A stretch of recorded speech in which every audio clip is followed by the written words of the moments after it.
Hey guys, it's Peter and welcome to my channel, Peter Likes Books. Okay, so today I decided that I was going to do the coffee tag because I've seen everybody do it.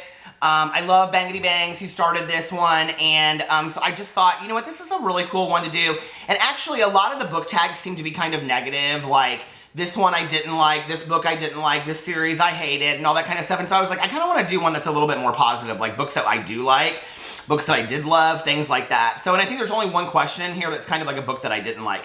So for me, this was like a tag that I was really excited about doing. And of course, I have my coffee of choice right here.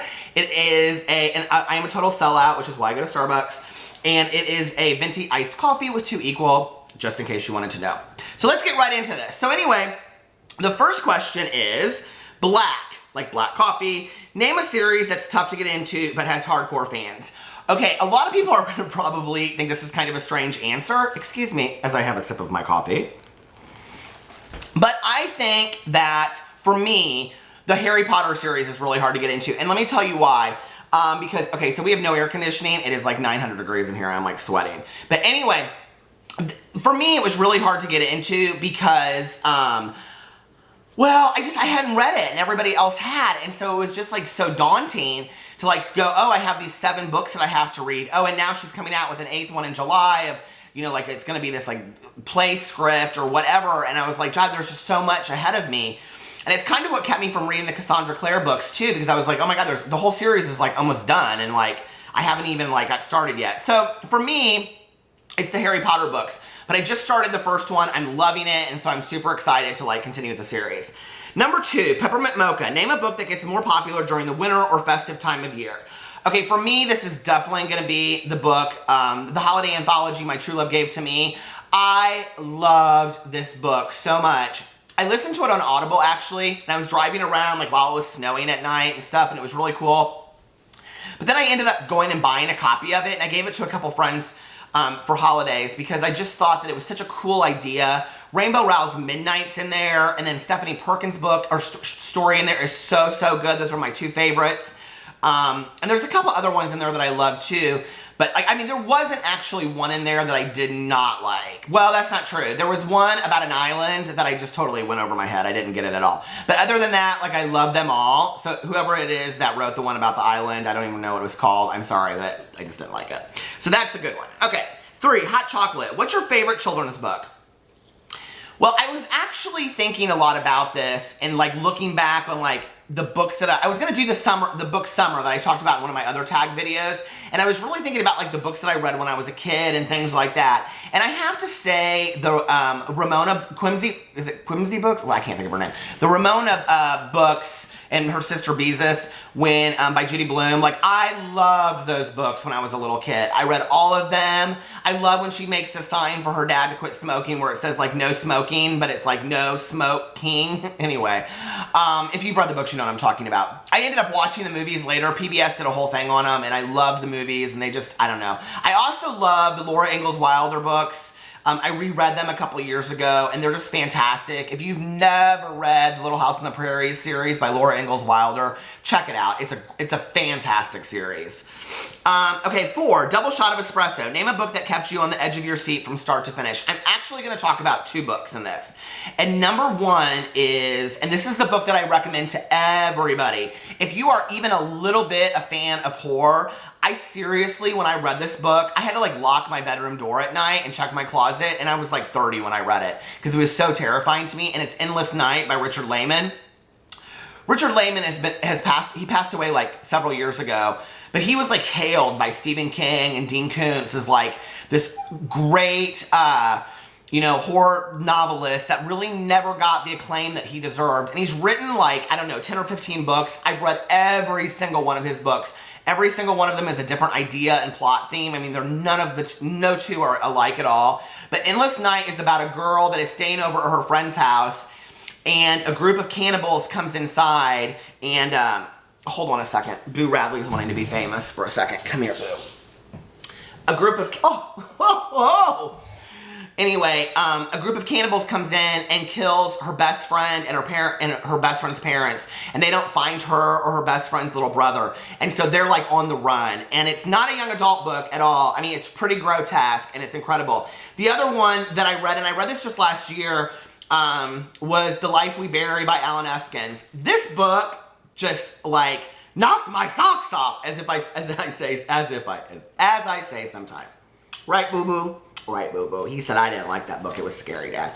Anyway, The Life We Bury is a book about this kid who is in college, and he has, he's like paying his way through college, and he's worked his butt off to like be able to go, and his mom's like this severe alcoholic that's in and out of jail, and then he has to interview this guy. He has to interview somebody that's elderly about their life, and he doesn't know anybody, so he ends up finding this person that's in this nursing home because he's dying of cancer, but he's actually a convict that they let out of prison. And he was in prison for like murdering and raping this girl like 30 years before.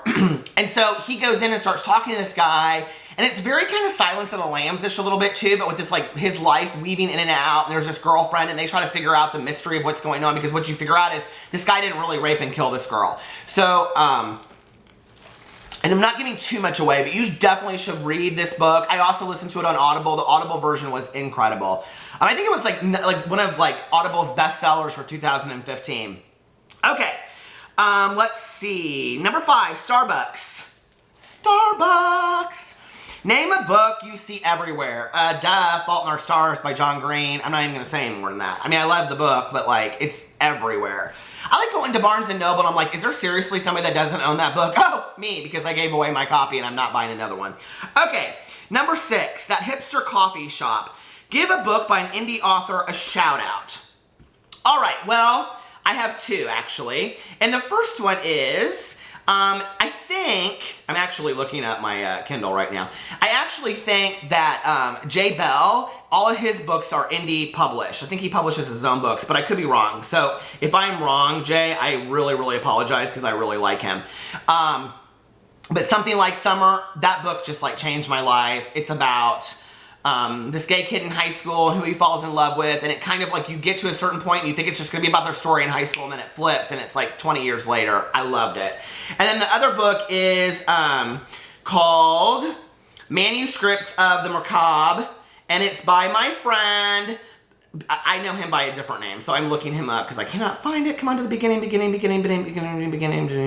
Okay, anyway, you can find it on Amazon. It's like $3, and by Maurice McKiernan, and it's McKiernan. And it's a book of short stories, but they all flow kind of together, and they're horror as well. I think it's only like 99 cents on Amazon, or $1.99 or something like that. It's actually worth it. And it takes place in Indiana, and it's really good, and I don't want to say a lot more than that. I do wish that it had gone kind of a different direction, but for his first piece, I'm so impressed with it, and he is definitely an indie author, so you should try that. Manuscripts of the Macabre. Okay, and number 7, oops, I actually accidentally got decaf. Name a book you were expecting more from. And I have 2 down for this as well. Number 1 is Invisibility by David Levithan. Like, I know he tries different stuff, but I was so just not impressed with this book at all. Like, I really struggled getting through it. And like, I thought that the fantasy, it was kind of like a magical realism, is that what people call it? I thought it was kind of a stretch. Like, it just didn't seem very authentic to me. I love the idea of an invisible person, but it also seemed like it kind of played off of his everyday idea of this guy that has lived this way his whole life kind of thing. So anyway, check it out. It's not a bad read. It just wasn't my favorite David Levithan book, and I expected a lot more. But the other one was Landline by Rainbow Rowell. I was so excited to read Landline. I had read, I don't know which one came out first, but I read Attachments first. This was her first adult book, and so I really, really liked Attachments. I thought the way that it was done was just, it felt very true to Rainbow Rowell, but as an adult book. And when I read Landline, I just, I'm not buying it. I'm not buying this whole telephone thing. I didn't like it. It was kind of a little Peggy Sue Got Married, cheesy to me a little bit. I felt like it was a great idea. I did not like where she went with it. It kind of seemed cornball to me. So anyway, and it's interesting because I'm a huge Rainbow Rowell fan. Like, I think I was late to the game with her, and so like I listened and read. I mean, I can't remember which one I did back and forth. I'm listening to Carry On right now, and in a past video I said that I really am struggling with the Audible version. I don't know why. Like, I love the book. I just read the book and finished it, and I'm listening to the audio version, and I don't love it. And I'm going to stop like listening and reading books because I don't know why I do both for a book. But anyway, But I loved Eleanor and Park and Fangirl and all of those. I mean, I just loved them. And so, I don't know. I just did not love Landline. So anyway. And number 8, The Perfect Blend. Name a book or series that was both bitter and sweet, but ultimately satisfying. Okay, so I'm going to pick 2 books for these. And really what I'm going to say is that I think they're both kind of like sad and happy at the same time, but just such an incredible story. And there are 2 books that I read in 2015. And the first one is The Beginning of Everything by Robin Schneider. I think that's the name of it. And it's about this boy. It reminded me a lot of Stargirl. If you like Stargirl by Jerry Spinelli, you would love this book. And it's about this boy, and he's in school, and he meets this girl, and he doesn't know her, and it's kind of like the mystery behind her. Kind of Paper Towns, but I thought 10 times better. And then the second book is, and this was my favorite book that I read in 2015, and it was Love Letters to the Dead by Ava Dallara. I cannot believe more people do not talk about this book. I mean, this book was fantastic. It was such a, like, if you've not read this book and you want something to do this weekend, go out and get this book tonight. Get it on your Kindle, listen to the audio version, whatever. It is so incredible. It is about this girl whose sisters died, and she's going to this high school, and people there like knew her sister, like I think her teacher, and she gets assigned on the first day that she's there to write a letter to a famous celebrity telling them something about your summer, I think. And so I think her first person she writes is Kurt Cobain. Anyway, she ends up writing, the whole book is all told in letters to famous people, like Amelia Earhart and just all these famous people. I can't even think now, but Marilyn Monroe. And it's just her whole life story through this, and mostly Kurt Cobain. There's a lot of Nirvana music in it, and it's really her coming of age story and also dealing with her sister's death. And it's just incredible. Like, I mean, I just sobbed through this book. And it just is so real, and the ending is so real. It just was fantastic. I cannot wait for her next book to come out.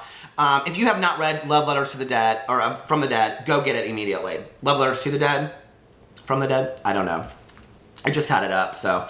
Anyway, Ava Dallara, and it's Dellaira. Those are my books, and this is my coffee, and this is my coffee tag video. So anyway, I will see you guys next time. If you have suggestions for tag videos that you'd like me to do, please leave it in the comments section below. Okay, I'm not a singer, so there's that, I guess. Talk to you later. Bye.